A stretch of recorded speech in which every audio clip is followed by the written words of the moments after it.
I'm Vanessa Louise. Welcome to Choose You, Choose Bliss, where we believe in one goal, one purpose, love.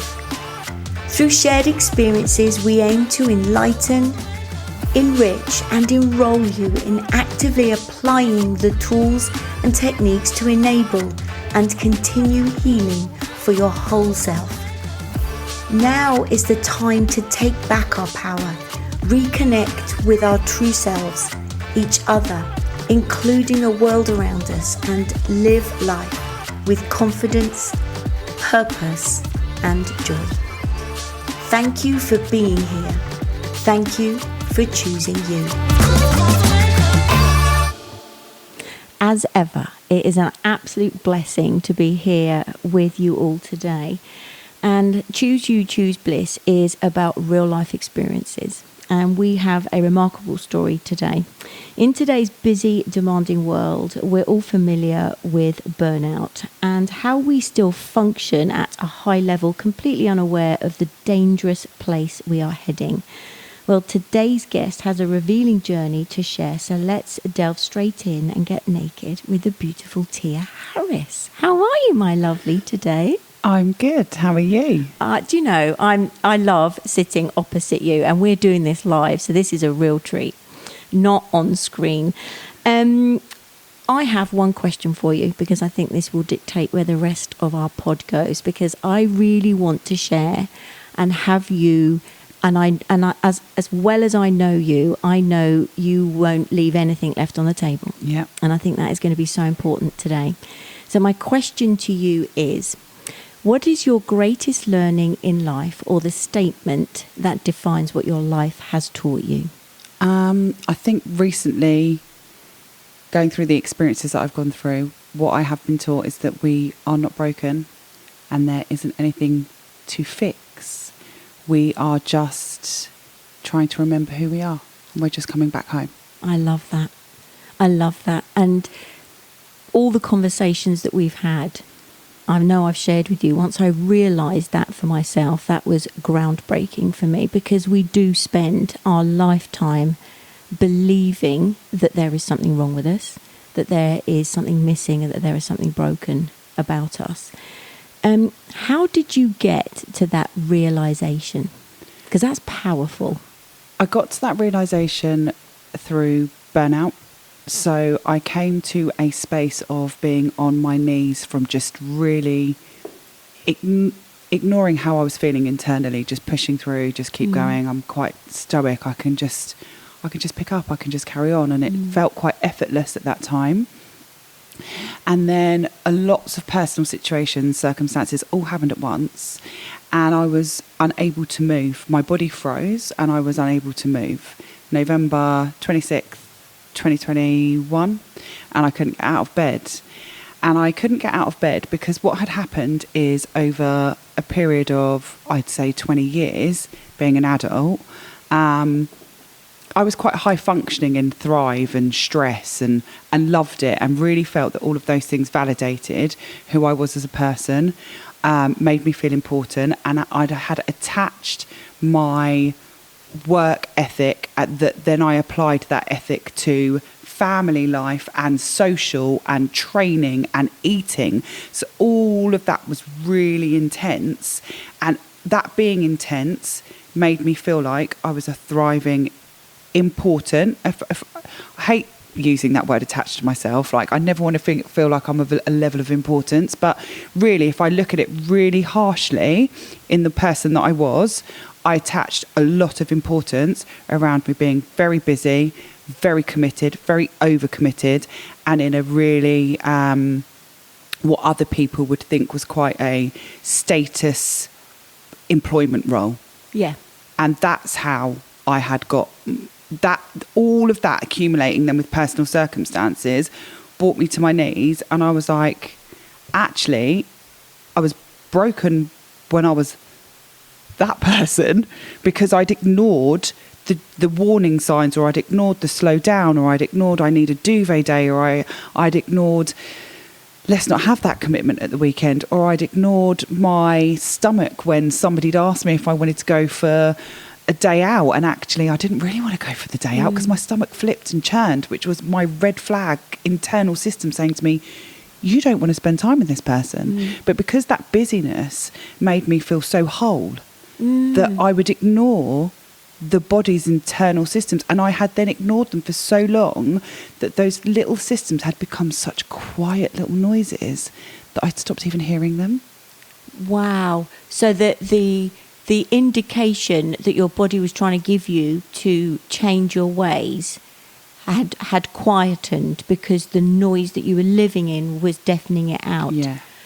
Do you know, there was so much that you just said in all of that, particularly, and I can hear a lot of myself in what you're saying, as I'm sure many people listening will be able to. We go, yep, that's me. Yep, that's me. We kind of wear that busyness like a badge of honor.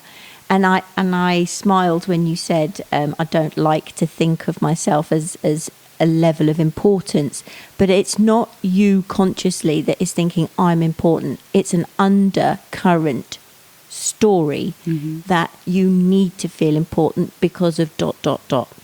Right. And it's those undercurrent stories that drive the show, and we're kind of taken along as the passenger.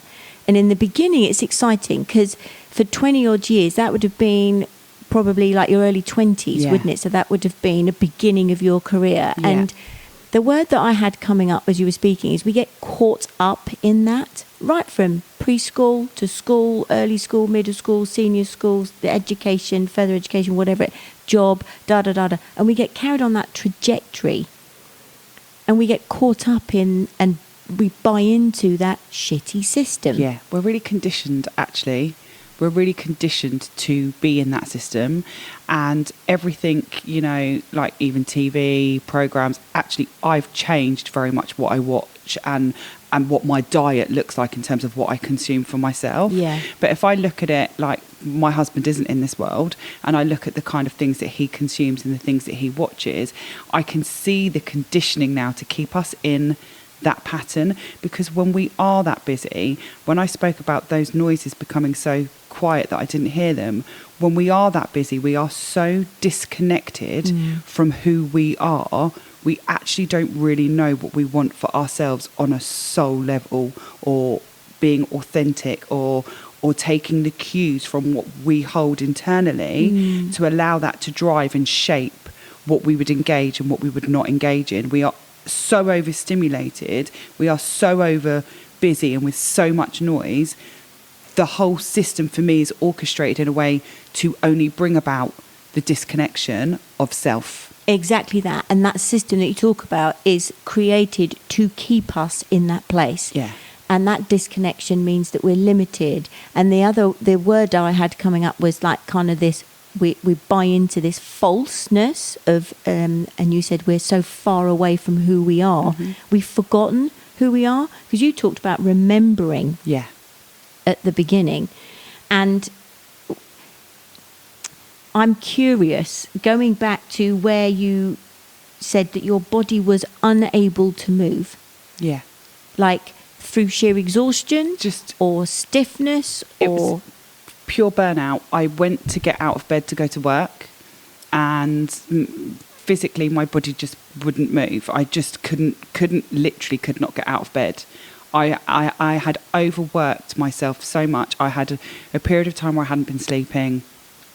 I had become very dysregulated, and I could see that through the interactions that I'd actually had with people. If I take you back 24 hours before that had actually happened, I had been at school, and my whole mantra was, if you ever shout at a kid, you've lost control of the situation, you've lost control of that circumstance at that time. And the day before, a student had been brought to me for me to deal with as a senior member of staff, and I lost my shit. And that wasn't my MO. That's not how I ever dealt with the kids.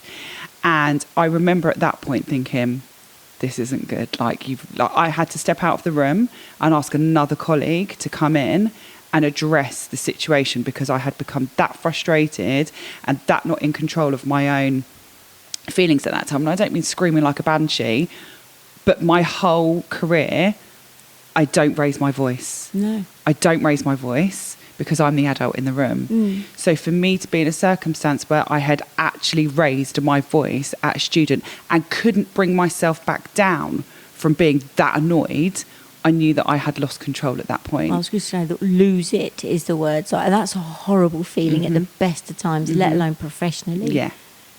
Oh so my then gosh. 24 hours after, I was just... my body had had enough, and it had been telling me for a while. I'd had 6 months of no sleeping. I'd had the year before where I had a lot of rapid weight loss, where I had been quite unwell. I had cold after cold after cold, really low immunity, headaches, cluster headaches. The year before that, I think the doctors had put me, they thought that I might possibly had leukemia because I had bruises that were just appearing from absolutely nowhere. All of those things were all flags for my body to say, you are not listening to me.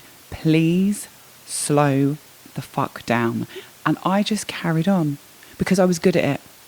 I was good at just carrying on. Yeah, well practiced. But, and I'm asking this even though I know the answer, could you not feel it? I ignored it. Yeah, because I therefore ignored it kind of because listening to you, if I was new on this planet and listening to you, I'd be like, well, weren't you tired from no sleep? And if your immunity was low and you were getting colds after colds, like, you know, did you not feel that? But I think from my own experience and understanding burnout as I do, because I know our experiences are different, mine was numb. I numbed myself out to protect myself. And it is because I'm in my head, and this is what I understand to be true, and I wonder if it resonates with you, is that when I'm in my head, I'm not in my body. Yeah. And therefore, I don't feel. The feeling gauge is just off. Yeah. Like, so therefore, what you're speaking about, that would makes you kind of are a bit, didn't you just get, wasn't it not more obvious that to the point where your body just stops, like it can't move. Can't do anymore. So you just numbed out and we're just working from, well, that conditioned place. Yeah. My God. And it's scary because there are so many people operating in that space. I share this over and over and over again, not because I'm self-indulgent and want to talk about my story, because like you said, you can recognise so many of your own traits in somebody else saying what it is that they've gone through. And for anyone that's sitting listening to us having this conversation, if they get 2 or 3 more pings on something that I'm talking about, it's very likely that they're sitting in a high state of burnout, or they're high functioning with underlying burnout. And to experience full burnout where you are rendered to stop isn't fun. No. And it's interesting because one of the things you just said, you recognise it in others. Is that because we just, well, A, because we're numb. I know for me, I used to struggle with actually being honest with myself.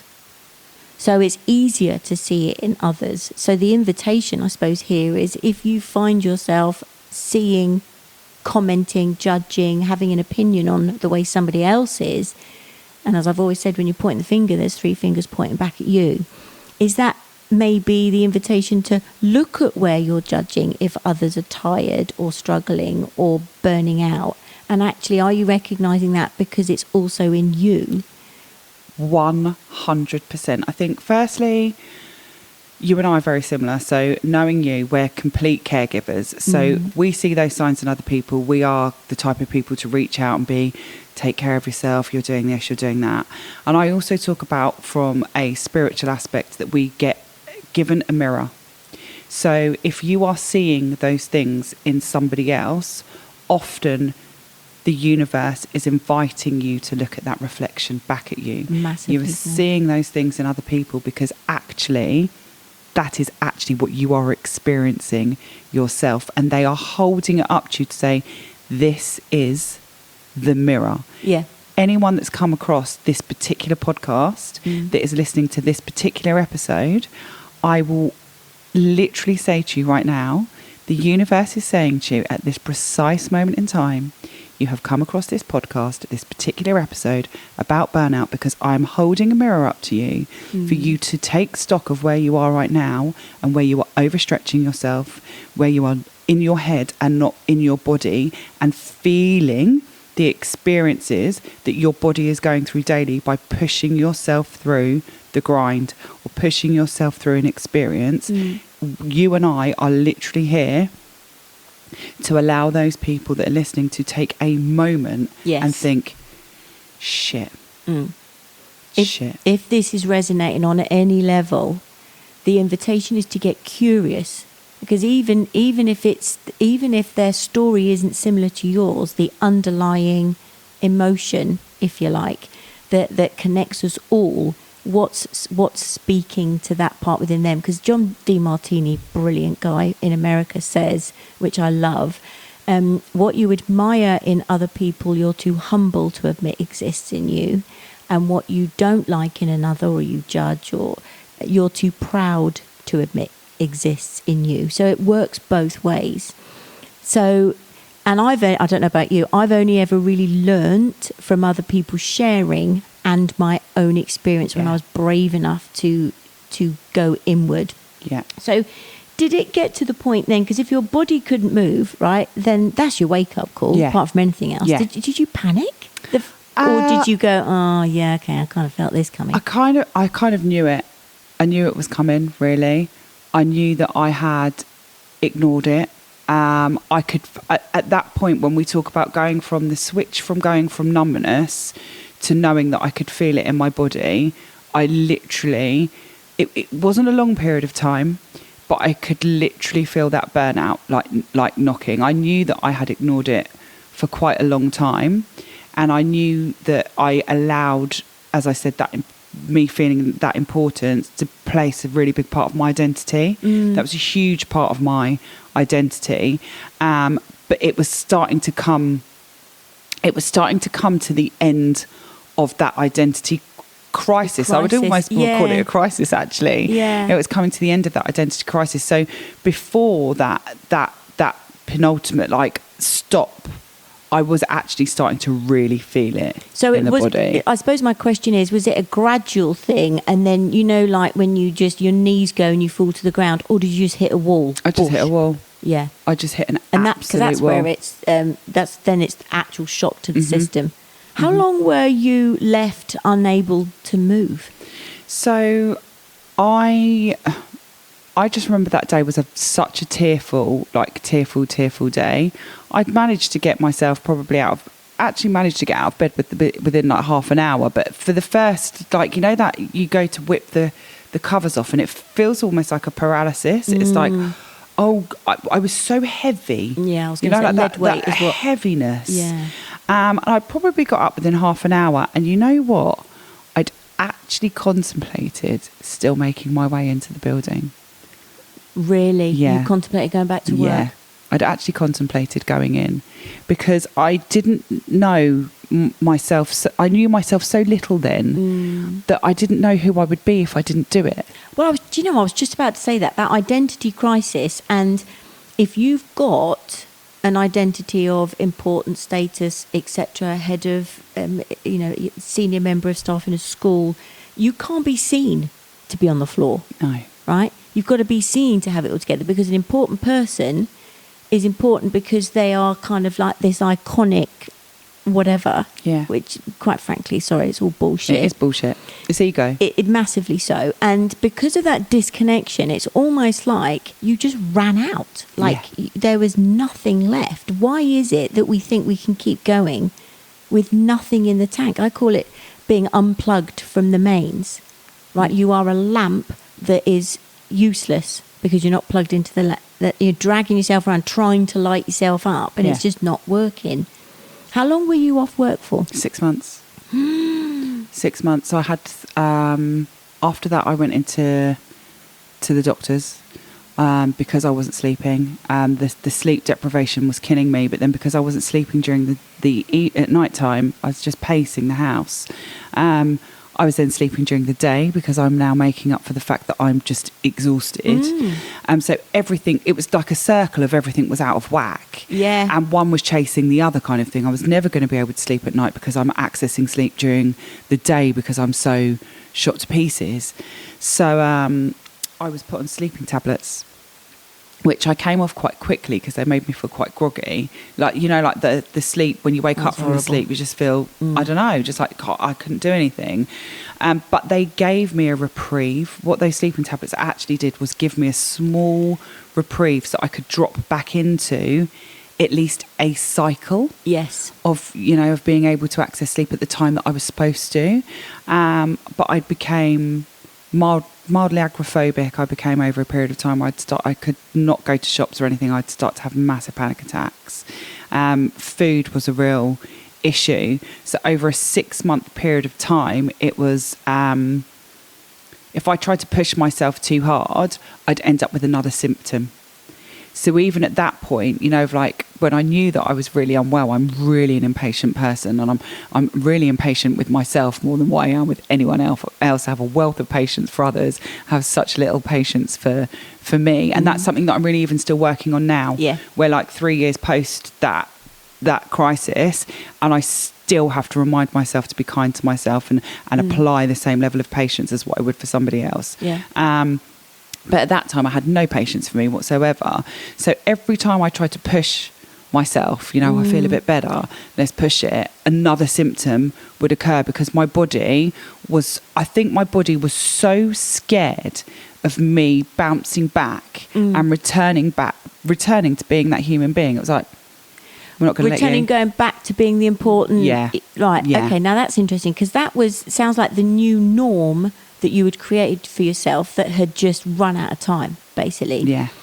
So that place, and I've just got this image of you at home just in bits, because that old way had to no longer be. Yeah. And would it be fair to say, coming back to what your learning has been, we're not broken, did you just feel broken? Yeah, I did feel broken. Like I felt like, and I've said this to you so many times before, like I was in a void. I kind of felt suspended in the middle of nowhere. It was a really unusual time. I think coupled with that, and I've always said this to you, I was actually going through a spiritual awakening at the same time, and one triggered the other. The burnout was the catalyst to trigger the awakening, because my old belief system, which was about that busy, that stress, that not being connected to the body, not listening to ourselves, was falling away at the same time that a whole new belief system was popping up. Well, that's interesting, because if you think of nature, if you've got something new coming up, then it breaks the thing that is on top. Okay, yeah. I've got an image in my head, and of course I forget that not everybody can actually see the image in my head, right? But if we've got a shoot coming up, it will break through anything. Nature will always find a way, and it cracks open. So it's kind of almost maybe a bit back to front, that the breakdown encouraged the breakthrough. I just wonder if the breakthrough was needing to make its way through, and it broke you down. Yes. Do you know what I mean? Yes. And it's like, and I love the fact you speak about this void, because the void, and you were suspended. I love the idea of suspended, because like, am I, aren't I, where am I, what's going on? And then you said nowhere. Yeah. Right? Now I remember feeling nowhere. And then I remember somebody, I think it was Dr. Wayne Dyer, I used to listen to him all the time. He said, put a space, a small space after the W and before the H, and what have you got? N-O-W. Now here. Right? Now so, here. And that for me was, I get goosebumps as I say that. It was a reframe for me, that was. Nowhere, I don't like this. I hear this such a lot. I don't like this feeling. I don't know what to do with it. I don't know how to be here. I don't know. Well, of course we don't, because it's freaking brand new. We're remembering who we weren't, and that for me was that nowhere was exactly where you needed to be, because it was now here. Yes. And you had to, it sounded like you, the other image I've got is Bambi, as you began to be where you were, whatever that was in that void, which was new and unknown and uncertain. And you attempted to try a bit harder and push yourself, it was almost like the image I've got is your old story going, no, don't become new, don't remember who you are. I need you back here. And so, because I know you, talk to us about, because I could go, oh, I remember you saying this. Talk to us about how you felt in that place, and what did you feel that was calling you so that you didn't go back? Because that's that void where you are suspended in that place. It's like, what the fuck do I do with this? Yeah. Like, I can't go, but you didn't want to go back there. Yes. That was one realization. Yeah. But now what? So I knew that I didn't want to go back there. So I started my own pod just to be cathartic. I needed to speak out what was going on. And also at that time, I had friendship circles changing because of who I was evolving into. I didn't fit anywhere. I'm in a void. I don't know where I am. I don't know who I can lean on, and my whole belief systems are changing. I'm not at school, so I'm not structured. It was just, everything was just fluid. There was just so much change. So how did I get to here? Well, actually, I did actually attempt to go back to the old life. So I'd been off work for about 4.5 months, and I thought, all right, I'm strong enough now. I've started my breath work. I've started journaling. I've started with my, listening to my binaural beats, and I've started to kind of do all that kind of stuff. I am ready to, maybe I can handle it now. Maybe I've listened to the body enough. When I'm overtired, I won't overcommit. All those fake promises that we kind of make ourselves. Those fake ones. I've just written on my notes, the ego tricks us, right? Yeah, 100%. You can go back. You can. Here. You've got this. You've got this. So you're evolved now. You got this.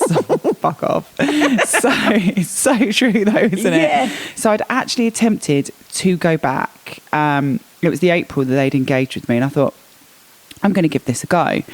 And something had happened. There'd been a communication between me and the old head teacher, and my body just went into complete shock again. My body went into complete and absolute shock, and I ended up in bed for 3 days. And my husband said to me, there's no way you can do this. Brilliant. Did you see that then as a pain in the arse and a frustration? No. Or did you see it as, gift. oh my God, clearly I'm not meant to do this? Because some people would have pushed through, go, no, because we've got our own ideas. I had at that time so many different belief systems going on, with one falling away and one coming up, that I knew that I wasn't supposed to return to the school environment at that point. That was just the confirmation you needed. Yeah. That's interesting. Yeah. Okay. And that's all I was looking for. I was looking for something that confirmed it to me, because I was so frightened, because this was so new.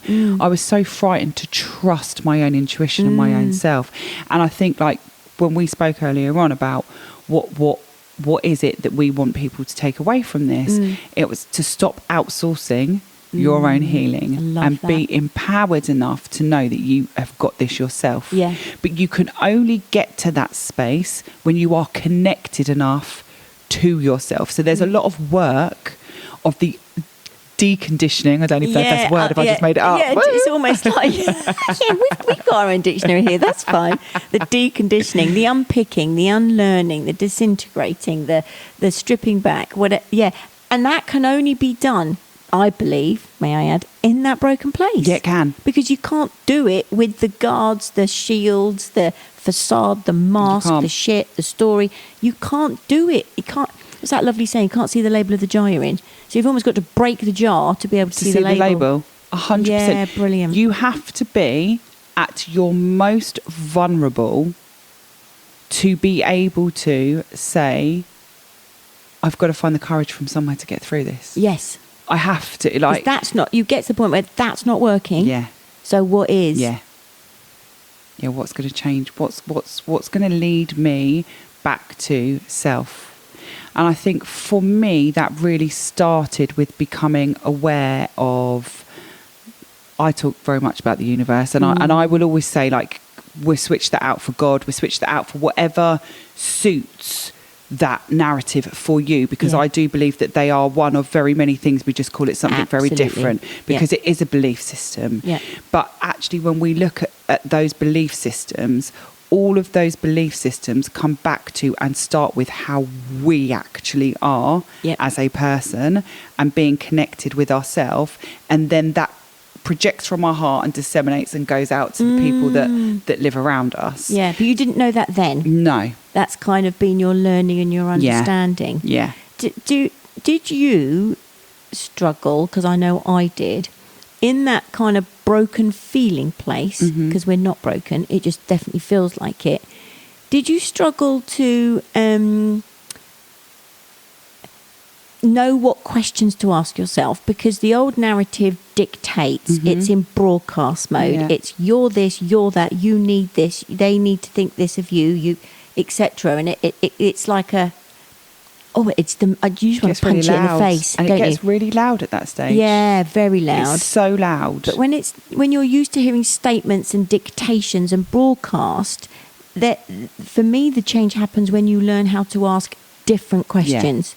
But how do we know how to ask different questions unless you've got a beautiful person around you, a coach or a mate that's done it? Because there's so many people out there that are struggling because they don't actually know what to do with the fact they don't want to be where they are anymore.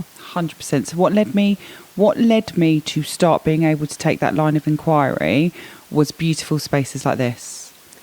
What you're creating now with your guests and who you interview, having podcasts that I could tap into that started to be really thought-provoking. And it was really strange. I'd stumble across a podcast. Well, I didn't stumble across the bloody podcast, did I? Beautiful coincidence, isn't it? Synchronicity. I love that. But you think that then, that's a happy coincidence. Or how funny is that kind of thing? Yeah. But when it starts happening more and more, you recognise it. Yeah. When we start to become in this world where we are brave enough to admit where we are. Yes.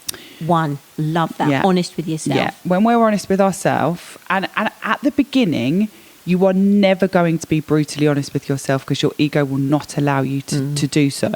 But when you can start having the awareness for some bravery at the beginning of it all, and you start to notice the patterns, like those small things for me, like I'd stumble on one podcast, I've stumbled on a podcast, and then I might have found another one the other day that linked to the one to the day before. And then all of a sudden, over a period of time, I started to see the pattern. The pattern had become very obvious. And it was like, I'm being directed like this. I'm literally being directed towards these things. That level of awareness, the first key, the first turn in the lock, which I think is like the awareness, like we've all of a sudden become aware that there's something more than us out there.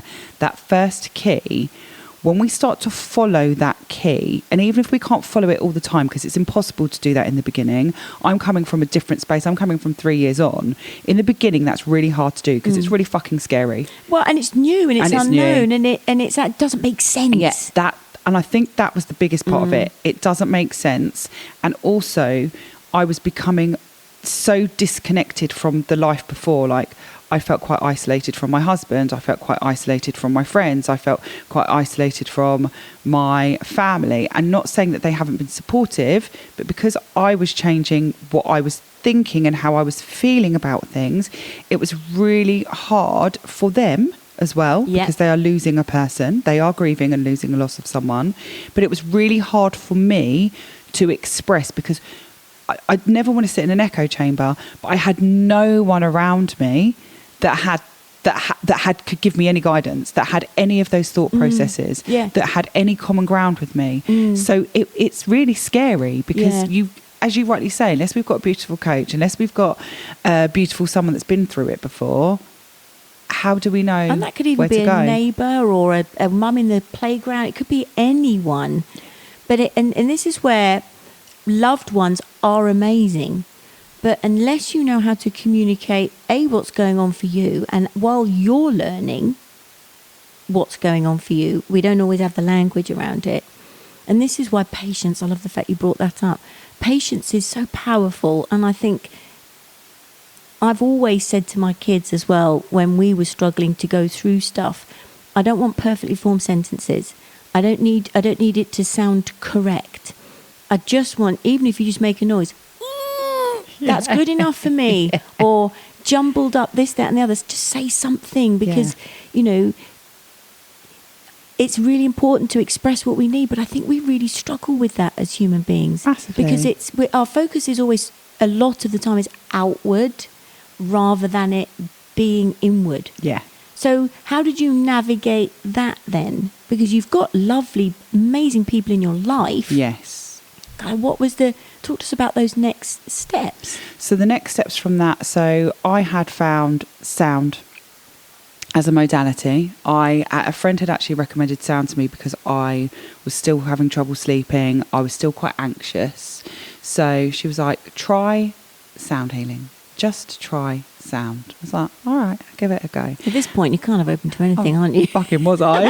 Yeah, I think we are. I'll try whatever. Just give me something to make me feel normal. And who is even that? But you know what I mean. Just a sense of just not this. Just not this. It's like kind of needing to find your feet on the ground. You know, like swimming at sea, and you're swimming towards the shore, and you swim, and then you put your feet down, and it's like, nope, not there yet, and you have to keep swimming. It's that. I just want to feel my feet. I just want to. I want to feel okay. I wanted to feel a bit secure. Yeah, I felt insecure.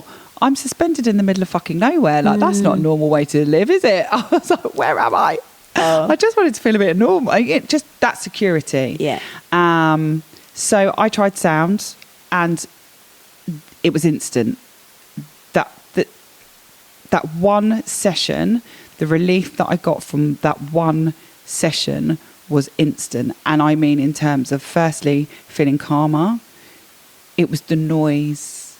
It was the noise. It brought me such a sense of peace instantly, that for me, for my heart and for my soul, and that might not be that for everybody, you will find your thing, whether that's walking, horse riding, reading, listening to music, breath work, I don't know, but you will find it. It might not be sound for you. It will be something different, but that one thing brought me such a sense of absolute peace, and it just gave me a knowingness that I have never felt before. And from that place, what a beautiful feeling. Did that make you go to, like, I need to understand why I feel like this? Yeah. Like, what is that? Yeah. And then that led you down my line of inquiry. But it also gave me the space, because it removed the noise. So it removed that excess, you're shit, you should be at work, you're overindulging, why are you here laying in your bed, why are you not able to go and pick up Alfie, why are you... At that point, my ego literally was like, you are a piece of shit, you're not doing all the things that you should be doing, you're this laying around like you're unwell, whatever, is so indulgent. Like, you were so self-indulgent. And I was just really fucking unwell. I was really unwell. But that's the power of the ego. And we've had many conversations, haven't we, around the ego. It's an absolute bitch, really, if you don't know how to deal with her or him, depending on who you are. I love the fact that you said reduce the noise in your head. Yeah. And did you recognise the calm place came from the noise going? Yes. Or was there something else that was speaking to you? No, it was the pure shutdown of that overwhelm and that noise. Love that. And from creating that space, that peace, it gave me the capacity to look internally. It kind of held me in a space where I could then start to turn inward. This is coming up. Why is this coming up? You're feeling like this is self-indulgent. Why are you feeling like this is self-indulgent? But I needed something to be able to regulate my nervous system, so I had the capacity to then look. Yes. I think we're all coming from a space where we are so dysregulated and our central nervous system is so out of whack, massively so, that we don't actually have the capacity to do the exploration. We can't do it. I was just about to say the words I've got, I can't, because I hear that such like, I can't because. Yeah. I hear that time and time and time. You don't understand. I have this going on. I can't and it is debilitating, and it will always keep us in that old trap. Yeah. Yeah, it will do. The stillness for me which I hated stillness before. You know, the story that I'm telling you, I freaking hated stillness. Well, because that doesn't go with importance. No, it doesn't go with importance. Because important people are seen and they're larger than life, and they're busy and they're respected and they're revered, and so you need to be out there the whole time. Yeah. So the stillness for me, I think, has been the biggest game changer. And I still struggle with it. I still struggle with stillness. I've definitely learned through understanding myself more that I have major elements of ADHD. I don't want to be one of those self-diagnosed ADHDers, but ADHDers. I definitely do recognise that I have those sorts of traits. Yeah.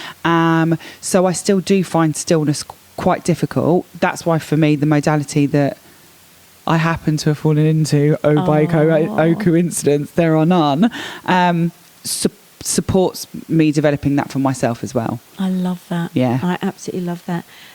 So much so that you now have made it your way of living. Yeah.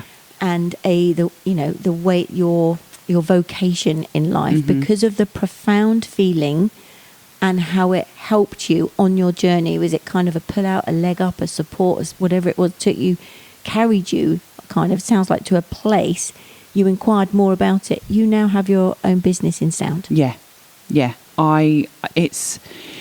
For me, it's passive for the person that's attending it. You turn up, you hand yourself over. There is no talking involved. It's my job to know how to play the instruments. It's my job to take you on a journey. It's my job to help you unearth some trauma if I need to through the frequency and resonance of the bowls, and then circle you back into a space of safety. So as a participant, all I am asking you to do is turn up and trust. And sometimes when we don't have the capacity, it's private. It's a private space for you as a participant. You may have a problem that you don't want to talk about. You don't want to talk that through. You don't want to somatically go through it in the body.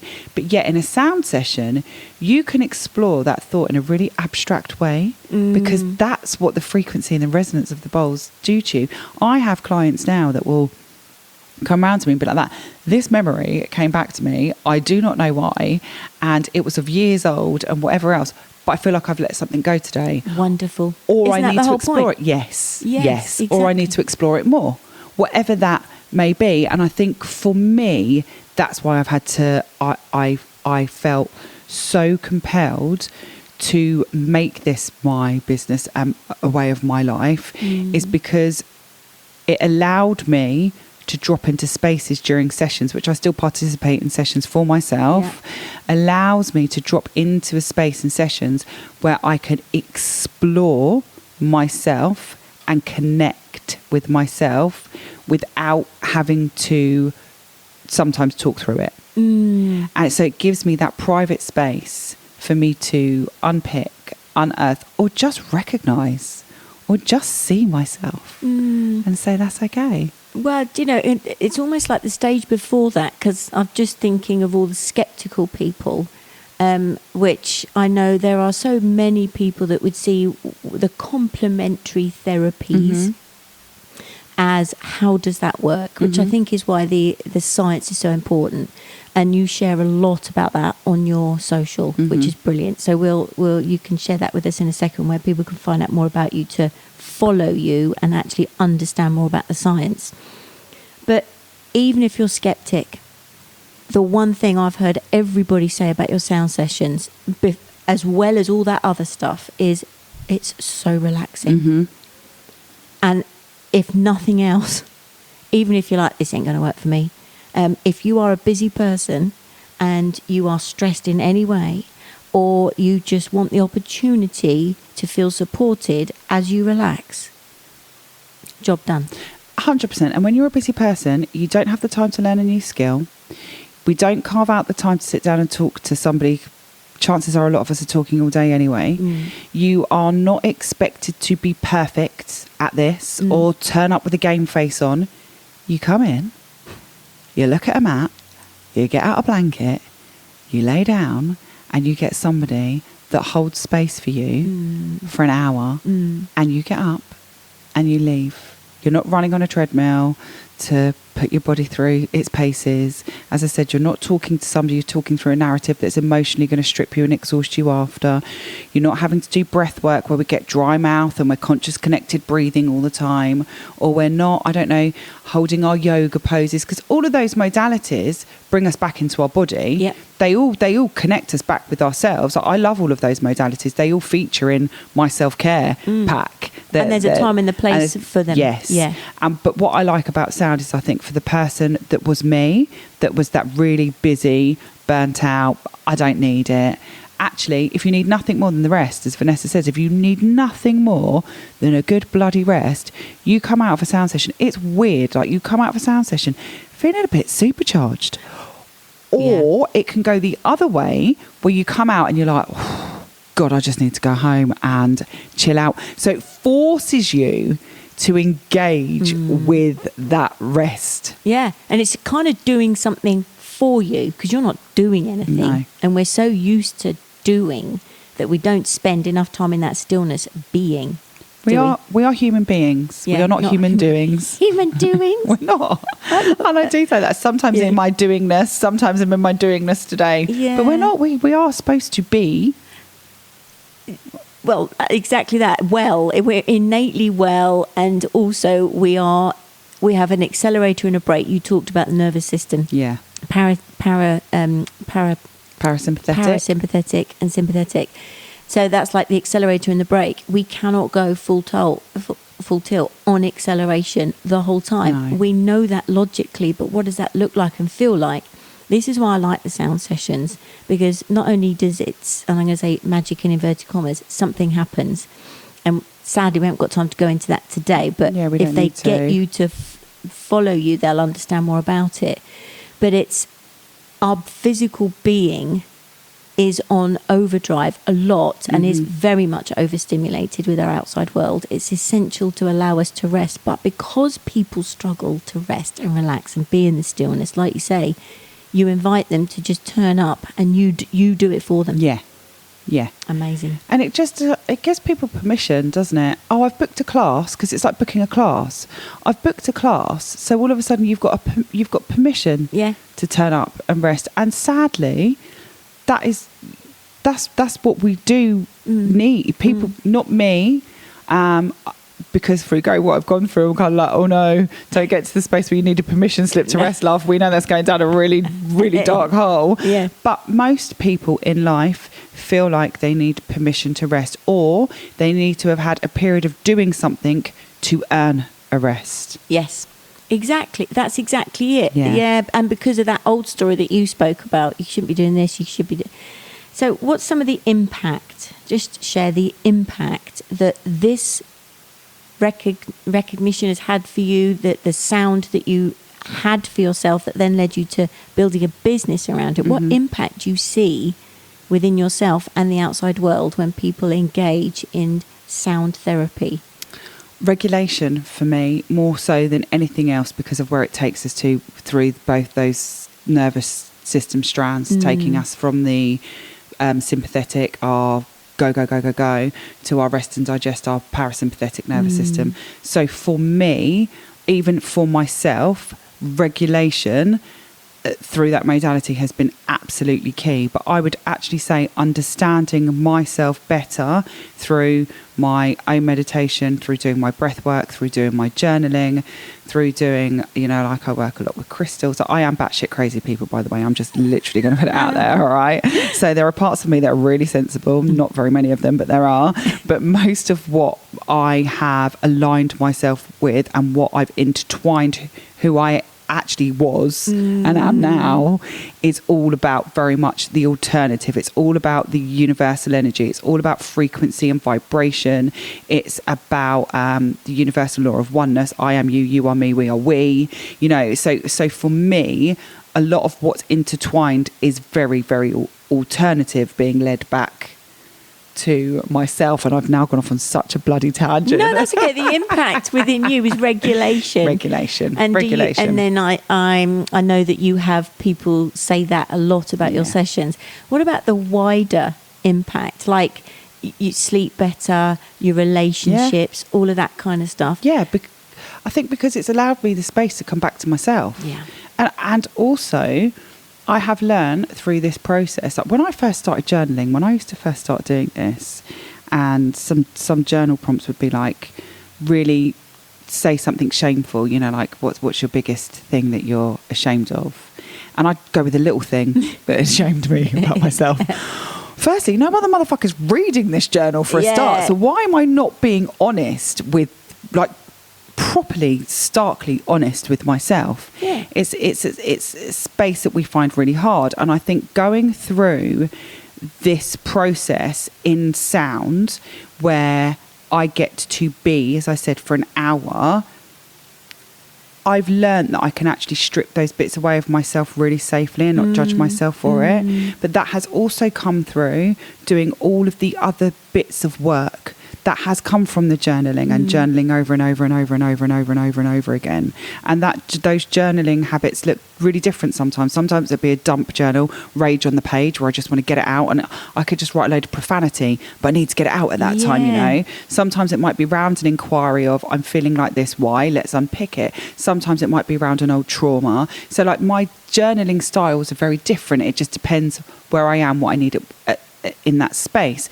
But from inviting myself and going a little bit deeper each time, I've uncovered parts of myself, and then through seeing the evolution, I suppose, of myself by letting parts of those go, it's given me the courage to be more and more honest with myself. Yeah. And it's a continual process, isn't it? Yeah. Because, you know, vibration, sound, you know, it's constantly there all the time. Frequency, energy, whatever you want to call it, it's all the same thing. Yeah. We just have different labels for it.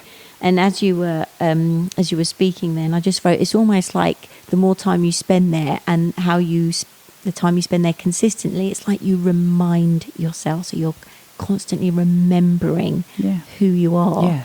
And a little bit like the new shoots creating the fall away from the old. It's almost like as you remember, the old stuff just falls away. It does. It's not like we don't we unpick it because we need to understand ourselves, but it's almost like it just falls away because it's not actually true. It's not who we are. Yeah. And we kind of can naturally let go of it, but there's a part of us, I don't know about you, that I might just actually pick that back up because that feels familiar. As you just said that to me, I thought it's still really hard. And we've been programmed, like, I'm 45. Yeah. So this is 40, okay, up until 3 years ago, 41 years of conditioning. Yes. Like, I am not going to undo 41 years of conditioning in 3 years. It's just, I'm just not. It's an evolving process. Yeah, always an evolving process. And we shift and we change and we grow and we meet new people that hold up different mirrors sometimes or not. And it's easy. It just, so all the time with this, it's a continual.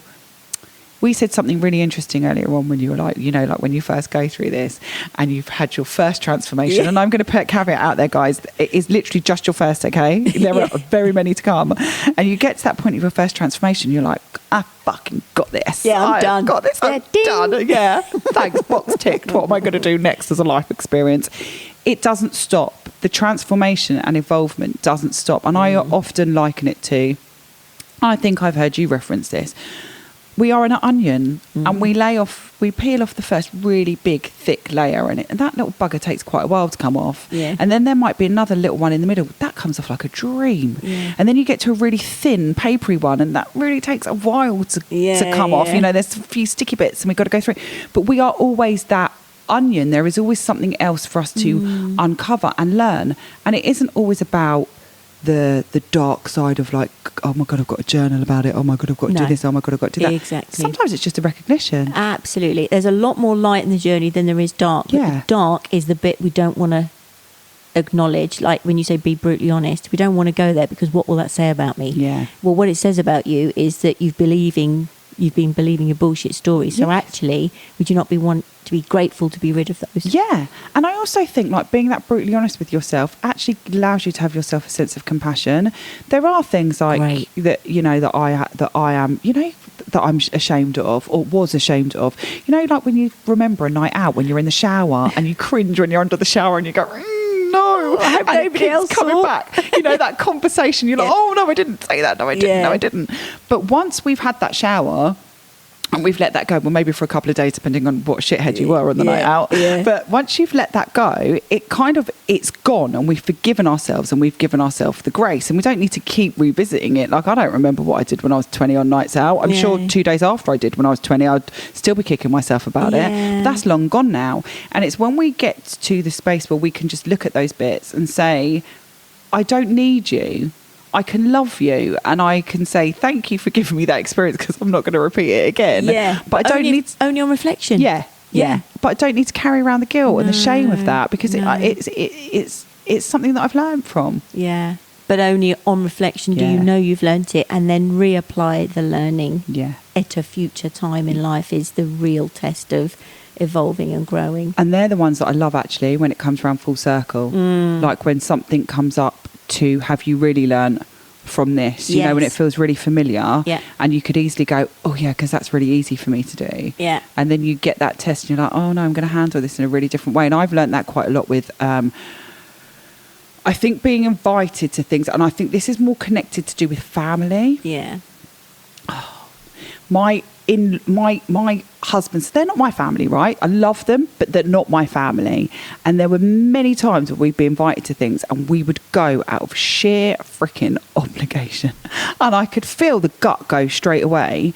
And now when my gut goes, if my gut goes in a sense of this isn't going to be good for you, and we all know that gut feeling of this isn't going to be good for you, it doesn't happen. No. That is the one connection to myself that is the biggest connection to myself that I have built through this whole journey. If my gut tells me that something isn't right, I am not going. Brilliant. I love that. And that, like you say, that's true learning. And it's not abandoning yourself. No. And because you've remembered who you are, you practice. And it's this learning and the tools help us navigate life's ups and downs, because it's not all roses. No. Even though we know how to practice, and I don't know about you, I often fall off my perch, but I'm okay with picking myself back up again. Yeah, 100%. And it helps you navigate the unlovely that happens in life. Yeah. Because, you know, we do live a life with other human beings and things happen, but it doesn't all have to fall to shit. No. No, and I think when we go through these things, we kind of gather little tools, don't we? Yeah. And also I've learned to be a little bit soft with myself. Like, for instance, last night, I knew I was coming here today to see you. And we're friends as well outside of this, by the way. So that's like super exciting. It's like I get a hug and I get a catch up and I get to see my friend. But I had a night off last night, which is unusual for me. Like, as in a night off with, you know, someone's not coming over, or the boys haven't got something planned. You know, like it was just literally like a no agenda evening. And my sister said to me, you can come and get your nails done. And FYI, guys, if you could see these, I've only got one hand visible at the moment because the other hand looks like a shit show. They really need to be done. And my sister's like, you can come over and get your nails done. And you know what? My body was like, don't you dare. You love that. Don't you dare go. You're sensitive enough to actually feel it and hear it now. Yeah. Going back to the top of the pod, where you were just flat on your back because you literally hit a wall because you weren't listening to that. Yeah. Oh my God, what a beautiful place to be now. And that's what I want people to get from this. That's what I want people to understand, that if you start to reconnect with yourself and you start to understand yourself, your body will show you who you are. It will give you everything you need. It's your biggest sat-nav. It really is. It will give you all the cues. It will give you a headache when you're tired and you need to go to bed. It will give you a cold sometimes when you need to slow down, just because it's saying to you, hey, you've just been doing a little bit too much. It might give you a belly flip when you feel really excited and you can't wait to engage with somebody and you can't wait to see someone. It might give you dry eyes when you've been reading too much and it's like, come on now, time to close the book. Let's go be kind to yourself. I love that. My best one is I get backache when I know I need to support myself more. Yes. Yeah. So it's all of those, and I think that for me, and we don't need to outsource that. I don't need to go, you know that your backache is because you're not supporting yourself. Whereas when we are disconnected from that knowing, I'm going to see an osteo, I'm going to go and book in and see a doctor, I'm going to go and do this because that back of mine. Yeah, I need somebody to fix me. Yes. Yeah. But actually you don't. You aren't broken. You aren't listening to your fucking self. You need to chill out. You need to go to bed, or you need to journal into what that support looks like, or you need to find out what it is that you're not feeling supported around. You're not broken. And if people struggle to be still, because this was me, I really struggled to be still. I would be still while doing something, and that sounds a bit ironic, but like just go out into nature. Yeah. That was always my thing. Yeah. Even if I stood in the garden or walked in the woods, I would still be stiller. Is that a Yes. word? Can we add that Yes, to our stiller. no word dictionary? I would be stiller than busy without being truly still. Yes. So I was reeling it in. Yeah. Because from going to busy to still, absolutely, you it's can't going to do that. upset the contents of the cart, right? You won't do it. No, exactly. I tell you now, you will not do it. You have to find things, baby steps that lead you to that space. And even now, as you said that to me, I thought, even I don't really practice like real life stillness for a long period of time. Yeah. It's always facilitated through like meditation, going to sound therapy, walking in nature. Like I do now, I don't have anything unless I'm listening to a podcast. I don't ever have anything playing in the car. I have absolutely no noise in the car whatsoever. Yeah, I'm glad you said that. Me too, often, especially on longer journeys. Yeah, but I'm still driving, but I do give my mind that not having noise. And last night, with no agenda, I actually went upstairs I retired myself to bed quite early actually, but past self would have started watching a program as soon as I'd got upstairs and then binge it for the rest of the evening. I actually took like 45 minutes of I just laid on the bed and breathed. And often, I get you. I do that. Just feeling your body in the bed. Is the duvet weighty? How pillows? Do I like the feel of How do the my sheets on my feet bed? feel? Yeah, just move them around. Yeah. Do you know, I was going to say we're sad. We're not. We're actually pretty cool. No, we are pretty How cool. much? No, we're cool. What do you mean? What? We're cool. Oh dear. I'm going to call you up during the week and go, how does your big toe feel? Yeah, brilliant. Yeah, it was scraping on the inside of the duvet. But you're right. And actually seeing that as an opportunity, and that's it. Yeah. And the big thing I come up against is it can't be that simple. People say to me, well, everything complicated is made up of lots of simple things. Yes. Right. Yes. So it can be that simple. And it is that simple, but I'm not going to fool you and say that it isn't hard. No. I'm not going to fool you and say that it isn't hard. It's It isn't simple. easy. It's simple. To come to this space where you and I both are now is not an easy space to come to. Once you do the work and you go through it, it's an easy space to be in. Yes. But you have got to do. You still have to choose to be in it. Yes, you do. Because Yeah, when you do. I fall over, Oh, yeah, same or as I me. fall off, or Same. can get caught up in stuff, 1,000,000%. depending, then it's that awareness that you talked about is Yeah. one of the key bits. Yeah. My awareness was the first click of the lock for me was awareness. Yeah. And then it's almost that glimmer, that door open. You don't have to know the whole journey. You don't have to swing the door right open. But the fact that it's unlocked and it's moving is enough. Yes. Because it does naturally evolve. And sometimes it might swing slightly back. You know those doors that oh God. Or you get caught in a revolving one. Yeah. And you can. And I think the biggest thing is not to beat yourself up. Yeah. Like I'm really well practiced at this now. I still get caught in that revolving door. Yeah. I still get caught with the door coming back towards me. Yeah. The whole of these things, all of the modalities that we speak about are all called practices. They're not called perfectionisms. No, exactly. And also the big one for me, I've noticed, is I now know when I'm pushing on a door that says pull. Yeah. because I can't, if I'm trying to push something and trying to make it happen, I just remember that the door says pull, and that actually the most powerful place for me to go is in, which was what you've been talking about. Yeah. Tia, where can people find out more about you, please? I predominantly I'm an Instagram girl, guys. So if you do sign up to that, you're going to get a lot of crazy. That's all I'm going to say to you. You're going to get a lot of crazy. But my business is called Everything Starts With You. I came to that through this space, that I actually started to understand that I couldn't get anywhere unless I started with myself first. So you'll find me on Instagram everywhere. Everything starts with you. You'll find me on Facebook. Everything starts with you. If you just put in "everything starts with you," Tia Harris, you'll find me. And your classes, So your one-to-one coaching, your sound, all Yeah. of that, they can find out more about They can you there. find all that about me there. Like, I love community. You are the same as me. I love community. So if you reach out to me, it's like I'm pretty on it. I'll come back to you, and but I post everything up on Instagram, like all of where my classes are, what I'm doing, the academy, because I teach sound now teach too. sound as well. Yeah, so I'm super excited because I've got a lesson now with my sound bowls. Yeah. So on that note, I'm going to put all the information in the show notes about where people can find you. Thank you. No, thank you. This is just the surface. We could go on for many chats. Like, it's just the journey, and we've only known each other a couple of years, 2.5 years. Yeah. I'm very grateful that you're in my life. You light up my life. You light up many people's lives. You are an example of your work. And actually, when I speak to you and it's a bit of a sticky time for you in your life, you are the absolute epitome of practicing the work. So I want to thank you for that, because you are holding space for so many people, and that's not easy. And in a world that is seemingly dark and falling apart, I'm so grateful, you're in my life, but also that you are there for other people in holding space for them. So thank you.